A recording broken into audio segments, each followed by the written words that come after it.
Hi, my name is Sarah Winkler, and today I will be discussing and demonstrating Pecs, which is the Picture Exchange Communication System. Pecs is an aided AAC system, which means there are materials required to use, and I will show you those materials in a moment. Pecs is ideal for those who have limited to no speech, and Pecs is good for those people because speech is not required to use Pecs.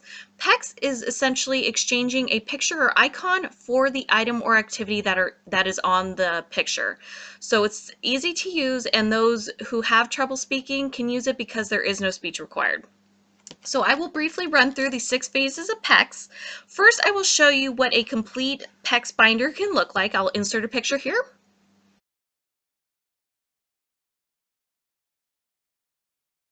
And so typically there is going to be a little communication board, something like this, and this is good to start out with because it's small and not daunting for the learner. So the first phase of Pecs is to teach one icon in exchange for an item.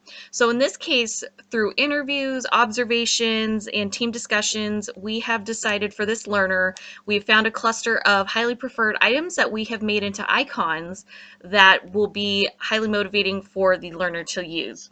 So for the first target we're going to choose is cookies. He's highly reinforced for cookies. So the first phase is essentially teaching the learner to give the icon to a teacher in exchange for a cookie. So this phase typically has two adults, one who is prompting the learner to take off the icon, hand it to the other adult, and the other adult is there waiting with the reinforcer to give. So that is phase one, teaching one icon in exchange for the item sitting right next to the adult.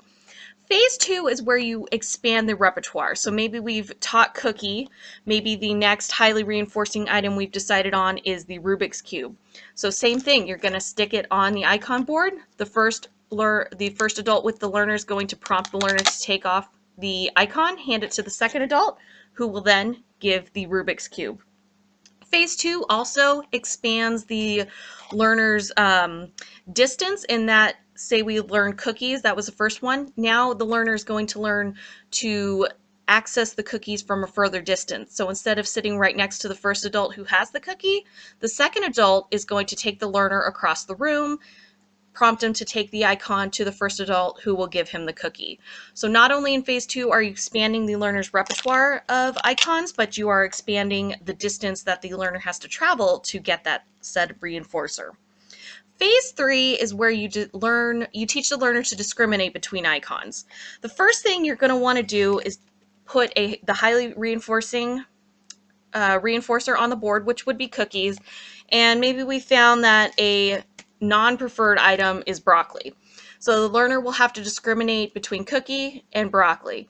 Once the learner is able to successfully discriminate between preferred items versus non-preferred, it will expand to differentiating between two highly preferred items. So the learner will have to discriminate, do they want the cookie, do they want the Rubik's Cube, or whatever reinforcers you have also been teaching the learner.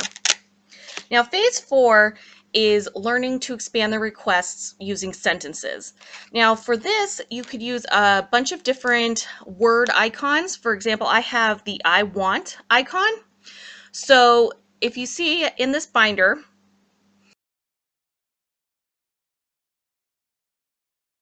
there are a bunch of different tabs, and you can also make a sentence tab. It's kind of like whatever is needed by the learner. You can customize these Pecs binders to however it will benefit the learner.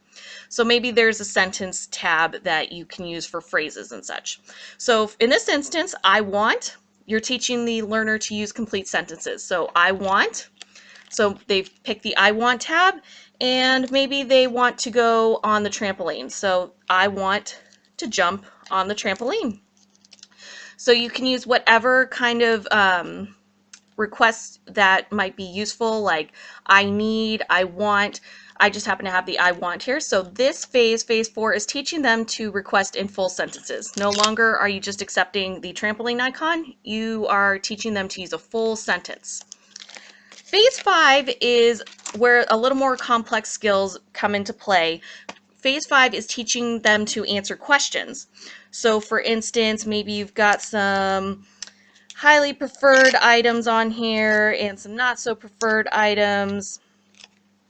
Maybe you've got the cookies, the drum, and the beanbag toss. So the question might be, which one is food? They would select cookie. And which one, the next one might be, which one's a toy? You've got fruit, cookies, and beanbag toss. Beanbag toss would be a toy. So phase 5 is teaching them with the icons how to answer questions. Phase 6 is teaching them to use comments, and this can also be a higher skill, which is a little more difficult for some kids. So maybe you guys are taking a walk and they spontaneously say, "I see a flower." That would be an appropriate comment for that context. So once again, you can use a bunch of different comment cards. You can just use words. You can use pictures and words. It all depends on your learner and their current skills. But that is phase 6 in terms of the phases for Pecs, is to teach how to use comments in conversations. So that is a brief overview of Pecs, and I hope that you found that informative, and thank you for watching.